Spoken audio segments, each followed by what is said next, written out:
Are we going live? We are live. Here we are. For better, for worse. For better or for worse, everybody. Welcome to the last Sales Nerd live stream of 2024. And I can't think of any better way to wrap up this year's series with the one and only Brent Adamson. You all might know him as the co-author of the Challenger Sale, the Challenger Customer, the soon-to-be co-author of the Frame Making Sale, which I am already talking to people about. So I'm going to have to get a bunch of questions, make sure I get it right. Brent, thank you so much for coming and chatting with me about whatever it is we're going to chat about. I was just telling Carole off stage. Carole, it's like, I don't know what we're doing here, but you asked me to help you out. And so here I am, because why would I ever say no to you? You're amazing. So yeah, that's true. Absolutely. It's great to be here. Absolutely. And Brent is also one of my favorite people to talk to. And we did a presentation together at Inbound, which was so much fun and so nerve-wracking at the same time, because I've never co-presented with someone as famous and important as Brent Adamson. But also it was just the combining of our ideas. And we had this whole plan. I don't think we actually stuck to most of the plan. We kind of did, but it ended up being great anyway. So that's why I wanted to have this conversation again today for those who couldn't make it to Inbound and those who have no idea what the weird stuff is that we talk about behind the scenes. It's funny, Carole. So as part of the Inbound presentation, you remember we had this whole role play plan, and you went to the trouble of making me 3x5 index cards with here's my role on it. And I was practicing, and then we get ready to do it. You said, "Nah, I decided not to do it." It's like, "No, man, I actually rehearsed. I knew my lines." But I was thinking of you yesterday, because quite literally yesterday, I was pulled my backpack out of the corner for prep for a trip, and I found those cards in the bottom of my backpack. So I had a nice little flashback. Well, you know what? I still know my lines. You still know your lines. Maybe I don't actually. I should have said that was a kid. I don't. Yeah. So now I'm testing you. You're saying no way. No. But it was funny because it was how do we actually show them what this sounds like? And what it was is we ran out of time. I'm like, there's no way we're going to get through this in time. But I think we should do that. That'll be our next thing. Okay. But tell me about the frame making sale, because I've been describing it to people as, I actually had a coaching call yesterday with someone, and they replied to them with, look, we're going to get with our management team. We're considering one other agency or, solution for this. And, we just have to download all the information and figure out. And my client was so excited about this. I'm like, oh, this is not good, because his response was, let me know if you need any more information. I shouldn't laugh. It's the, why wouldn't you say that, right? I mean, it's the natural thing to say. You're trying to be helpful. You're trying to be responsive. You're trying to move the deal forward. What's often the case, of course, is that customers are so overwhelmed with so much information already that giving them more doesn't actually help, but hurts. And this ties into, so the book is called The Frame Making Sale. I wrote it with my co-author, Carole Schmidt, Carole with a K. Carole and I were at the Corporate Executive Board, or CEB, together for many years. He ran the marketing practice while I was there. And the book is based on research that we originally started back in CEB and then Gartner days, and then carried forward since. And it's been this body of work and these ideas that have accreted over time into something I think really, really compelling. And Carole, I mean, so sorry, because you know the story a little bit already. In fact, actually quite a bit already. But so bear with me. But the the thing that I found especially interesting in the world of B2B sales and researching B2B sales over the last probably 5-6 years is not so much studying selling or marketing. It's studying buying and just understanding how buying is evolving and evolving pretty rapidly. And there's about 14 different tangents there, but the point of the book is that when we studied buying, trying to understand what needs to happen in a B2B purchase to maximize or at least increase the likelihood of what we call a high quality, low regret deal. So how do we increase the chance of customers buying a bigger solution, broader scope, higher price point, and feeling good about it at the same time? By far, the single biggest driver of that, we tested everything. We tested Challenger attributes, teach, tailor, take control. We tested, content attributes for marketers. We tested buying group size. We, things on the customer side. We ran everything through this model. And by far, the single biggest driver of high quality, low regret deal is the degree to which customers report a high level of what we call decision confidence. In the decision that they're collectively making on behalf of their company. And so the bottom line is, which, by the way, in some way, this is this moment in this sort of story, this thread where it's you kind of land on this no duh moment, right? Which is customers aren't going to make a 5, 6, 7, 8-figure purchase on behalf of their company if they don't feel confident that that's the right decision to make in the first place. Exactly. Which is also called commission bias, right? Where you don't feel confident that making this decision is going to result in a good outcome. Yeah, right. So just choose not to choose, right? This is, Right. my former, still good friend and former co-author, but Matt Dixon, the guy that I wrote the Challenger Sale with, Matt and Ted, another former colleague of ours, wrote the Jolt Effect pretty recently. Right. And one of the stats that often gets quoted on the Jolt Effect is that 40 to 60% of deals land in status quo.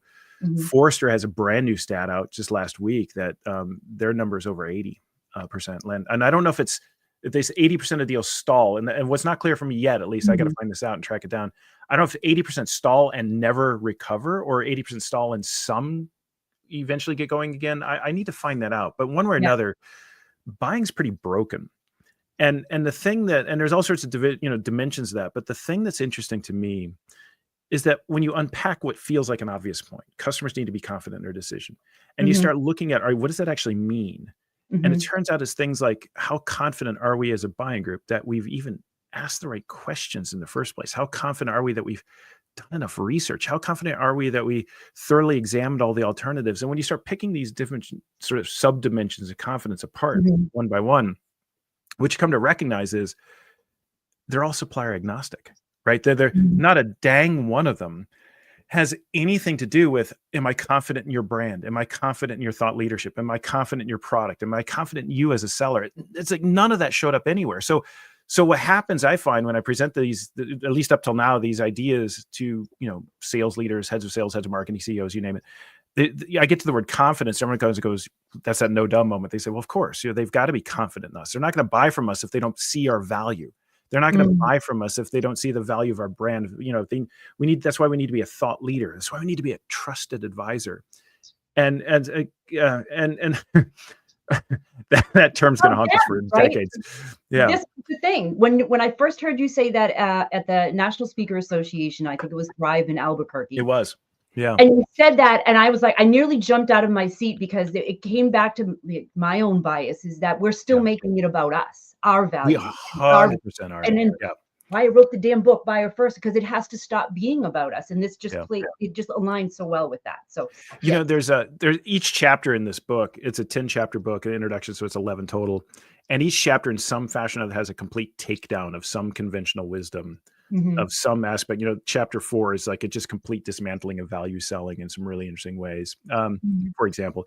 But where we are now is this would be chapter 2, is this idea of everyone says we need to stop being supplier centric and be customer centric. And I'm sure you're the same. How many stages have you and I, collectively stood on where the slogan of the year is customer 360 or customer at the middle, or surround the customer, the year of the customer centric, And what you find, to your point, is all you have to do is really kind of scratch the surface of most customer centricity efforts, and you find supplier centricity sitting right there in the, it's like a thin veneer of customer on top of a whole bunch of, it's about me, love me, buy from me, like me, I'm a thought leader. And so what we talk about in this book a lot is it's not so much being customer centric, so much supplier agnostic. It's not solving for customers' confidence in you. That is the single biggest driver of high quality, low rate deals. It's solving for customers' confidence in themselves. There's this opportunity that I think most of us are just walking right past right now, to think about how can we engage with customers in such a way that we're solving for their self-perception rather than their supplier perception. And that, to me, is, talk about sales nerds, that's really interesting to me. That is super interesting to me as well, because it also, I was thinking about this conversation, and I swear to God, if I have one more person who asked me to come and train their AI model, I might scream. I'm definitely screaming. And because what AI doesn't solve for is exactly what you just said, is the ability of that human to human connection to help them to make sense of everything, to feel confident in their decisions. I mean, I say this in my keynote. How many times have you just wanted one person to tell you that you were making the right decision? Yes, of course, someone that you trusted, but also someone who you believed was an expert in this and understood you and what was going on and what was really best for you. Well, let me make it. I'm sorry, I interrupted. Finish your thought. I apologize. Go ahead. Well, just the finishing of the thought was, I had a coaching conversation last week with a entrepreneur, and she was complaining about how she got wrapped up in a scope that wasn't something that she had originally proposed for them to do, and now she wasn't getting paid for it, and now they weren't replying to any of her email messages. And I asked her the simple question. I said, what made you decide to do it in the first place? And her response was, and this is what I hear so much about the customer centricity movement, is I have to do what my buyer wants. No, you have to do is what they need, what is best for them. And if what's best for them is maybe telling them no or referring them to someone else that's a better fit, but that's just not something in the atmosphere of awareness, it seems right now. So that was my rant. 100%. Well, it's, and I'm glad. I'm sorry I interrupted you, because that was really worth it, because I agree with you, and I think it's spot on. When I think of, I've been doing this, I've got a longer career, but my current career of 20 years in researching sales, I was a German professor before that, of all things. It's a different story. But the thing that I've come to conclude about business is the same thing that we all come to conclude as I'm 56. So maybe for your younger listeners, they haven't fully realized this yet.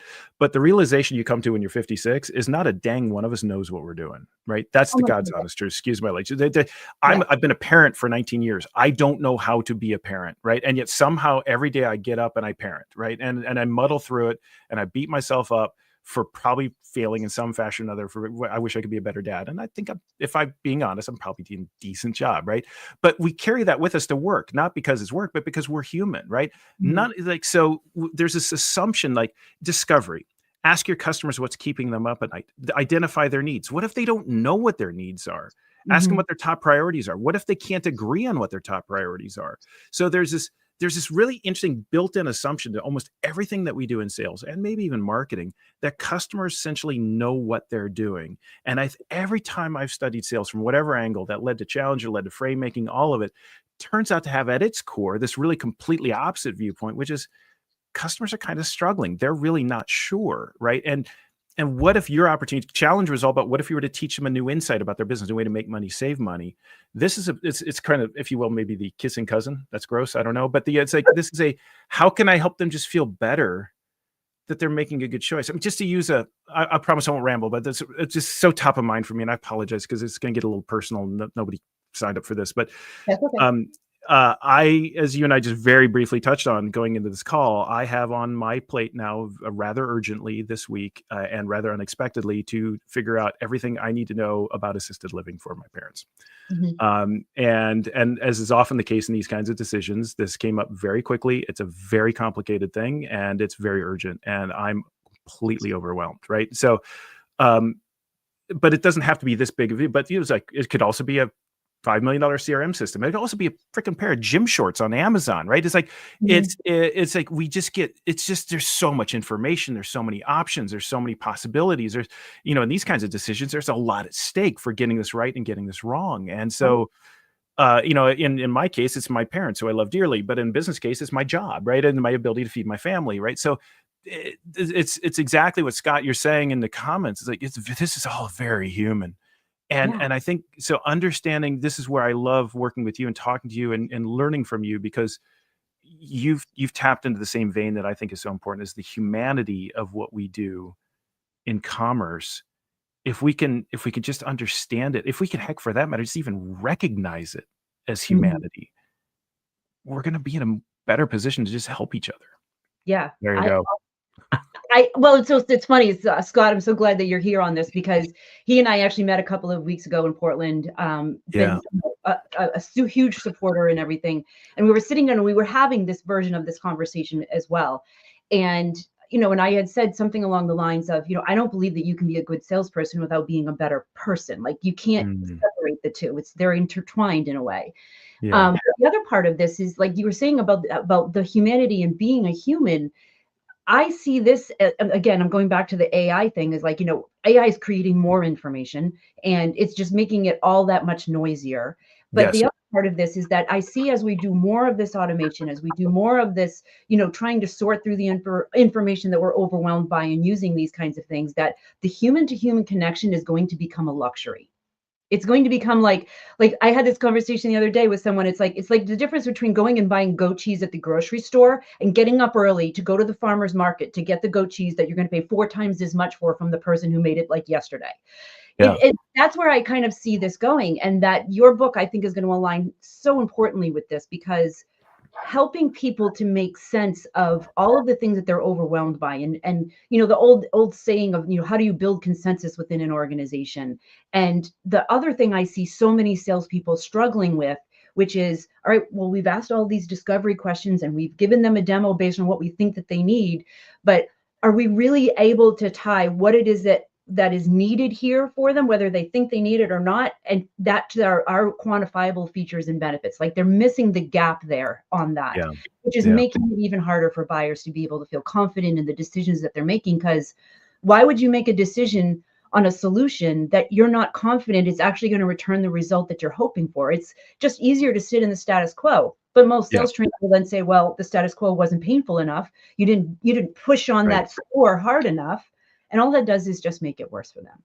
Well, you know, in the fourth chapter, this is the one of value where we get into this. So by the way, just as a little brief bit of context, the reason why this confidence idea matters, I think, so much in research is not just because there's this bar chart that shows that this is the #1 driver of high quality, low growth deal. It's because specifically customer confidence is under threat, right? Or it's eroding rapidly. There's, not to go too deep on it, but there's at least 4 dimensions or forces, challenges that are undermining customer confidence today that we at least identify. There's probably, in fact, I know for a fact there's more, but there's a decision complexity. It's just so hard for companies to make these decisions, all the stakeholders. There's information overload, which we've kind of touched on a little bit.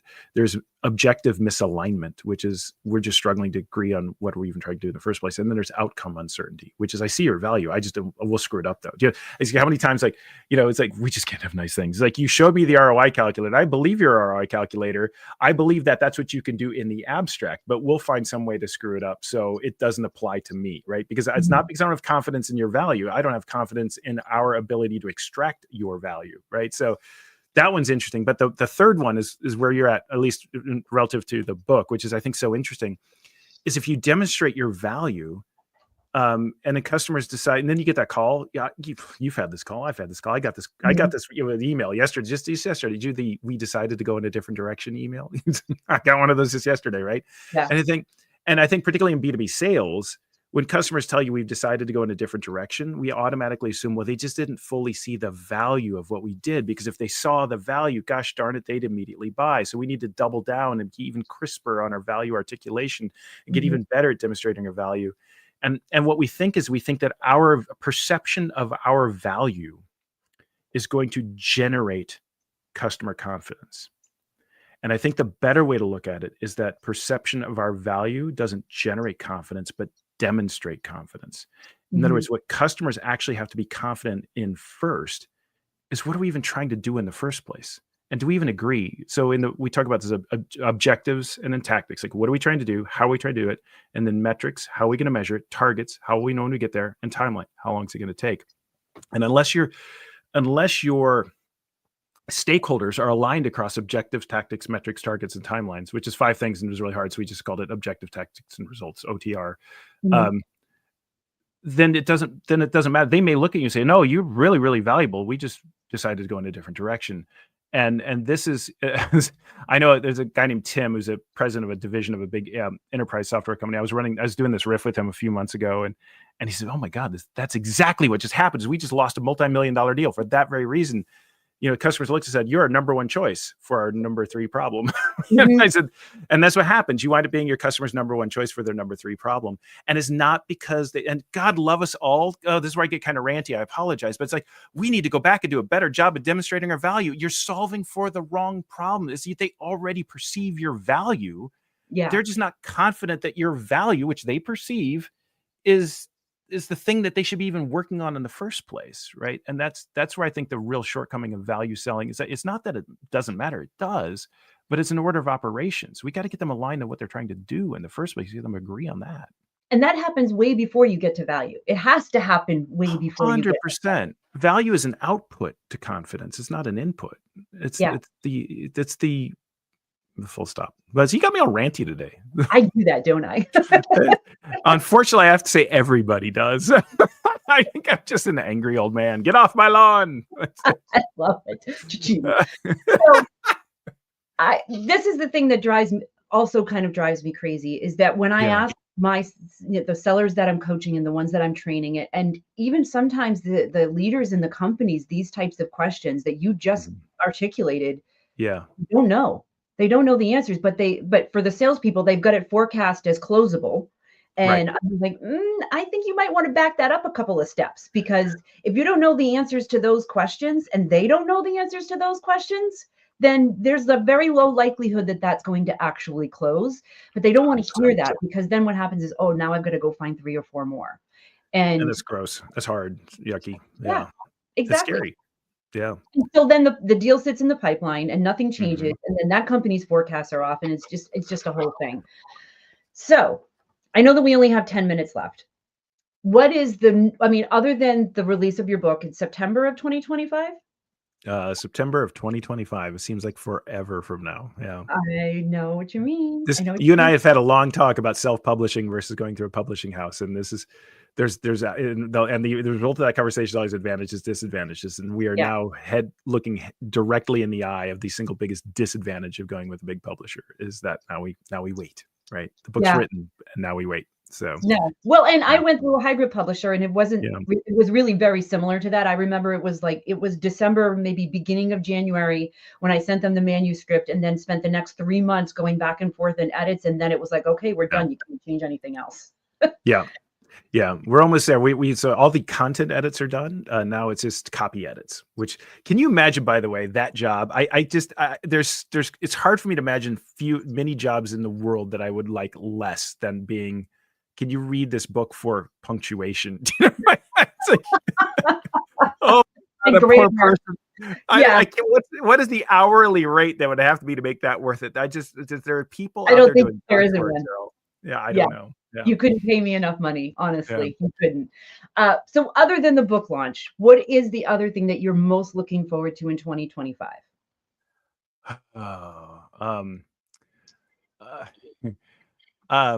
You want professionally, personally, life, and what do you want? So any of the above. Dealer's choice. Okay. Well, a couple things. It always sounds a little funny to say I'm humble, because it sounds like a really arrogant thing to say you're humble, right? But I think you and I know each other well. I tend to be a pretty humble dude. It's my roots, as we like to say. You can't see it in the dark, but that's the state of Nebraska that floats over my left shoulder, because it's where I'm from, and we're corn fed. We're very modest people. But I want this book to get out in the world, because I think it's important, and I think it's different, and I think it's exciting. I really, truly think this could be the challenger sale of the next 10 years. It's got that kind of legs, and I just can't wait to see what people do with it. I can't wait for people to poop all over it, so we can get into fun debates and talk about why it's and have those. It's very engaging. I'm going to work with Carole to build a business around it, so I'm looking forward to maybe, hopefully, potentially, fingers crossed, making some money again, because I've been out of a job. I felt so passionate about this project. I quit my job a year ago to write this as an independent author, and I think I can tell you what my wife is looking forward to. It's like income. Well, I mean, the title of the show today is The Crystal Ball, and so I'm going to just say crystal ball, whatever they call the people who do the gypsies. I'll be the gypsy. Okay. I absolutely foresee this being bigger than the challenger sale. And I'm going to tell you why. I think it deserves to be, but who? And by the way, I stand by the challenger sale, and just that book is now owned, funny enough, by the Richardson Company, which they're good people over there. But I don't know where that was going. Sorry, keep your thought, please. What I was going to say, this is why I think it will be bigger than the challenger sale, and this kind of goes back to what we kind of started talking about the personal life and professional life. Is that I see that people's ability to feel confident in their decisions is not something that is just happening in sales. We just can measure it and see it more clearly, maybe in sales. And that is the thing that I love about the work that we do. We're really dealing with human behavior, but because it's specific to sales, we're able to measure it. And I think of it as, if we can measure human behavior in sales, how can we extrapolate that to then apply those same concepts to our own personal lives, and how we make decisions, and how we make other people make decisions, and how we communicate about making those decisions, and what are the important questions to ask to truly understand where they're at and where they're coming from. And it goes even beyond empathy to, I actually understand how you're thinking about this and why you're thinking about it this way. Well, and I can help you think about it, right? That's the we didn't really touch on it, which is totally fine. But this idea of frame making that in the title is, how can I help you take something that's big and hard and complex and overwhelming, and just help you sort of just put a frame around it, just make it feel more manageable, make it feel a little bit easier, while leaving agency in your hands. So you are the one coming to your conclusions, but I've chalk the pitch or the field in such a way that I've made it significantly more likely that you can come to your own conclusion in a successful manner that you feel good about. And that to me, honestly, Carole, and this is God's honest truth, as dorky as it sounds, It is called the Sales Nerd Show, so go for it. this is like the people nerd show. Mm. You know, I've become old and philosophical maybe, but I just think like I really kind of only have one goal in my life other than not screwing up my kids, right? Is that is like, how can I interact with people in such a way that as a result of the interaction, those people feel better about themselves? I think that's a noble purpose. I think that's a good way to try to live your life. And really what this book is that idea applied to sales. How can I, as a sales professional, interact with customers in such a way that those customers feel better about themselves, more confident in their decisions as a result of that interaction? Because I deeply believe, but I wouldn't have said that if there weren't bar charts, because I'm a researcher at heart, but this goes well beyond bar charts, right? I mean, because I believe, and the data shows, that goodness comes back to you, right? It's like almost like karma. It's like goodness comes, it's like, I don't need you to trust me. I need you to trust you. And if I'm the instrument, the guide, the friend, the helper that helps you to trust yourself more, you trusting me will just take care of itself. Exactly. Do you know what I mean? And then, and neuroscience backs that up, but that's another topic and story. And what I find interesting about this too is what you're talking about is what I would even call true collaboration, because I think one of the advantages that salespeople have that they don't even realize, and I hope that this book makes them realize that, is that your buyers may have never had to encounter this issue before, or worse, they have encountered this issue before and it didn't work the last time and they've already been burned by it, right? And as a salesperson who's had hundreds, if not thousands, of these conversations and helping people just like them to try to work through these issues, that's expertise and experience that if you can find how you're going to bring that to the table for them, that's what they're really looking for, right? Is they're looking for someone who's been through this before, who's gone through that, knows where the potholes are, knows, like, you know, what is the conversation that I need to have with my COO, my CFO, my CRO in order to make this happen and make it happen in a way that we all want to see.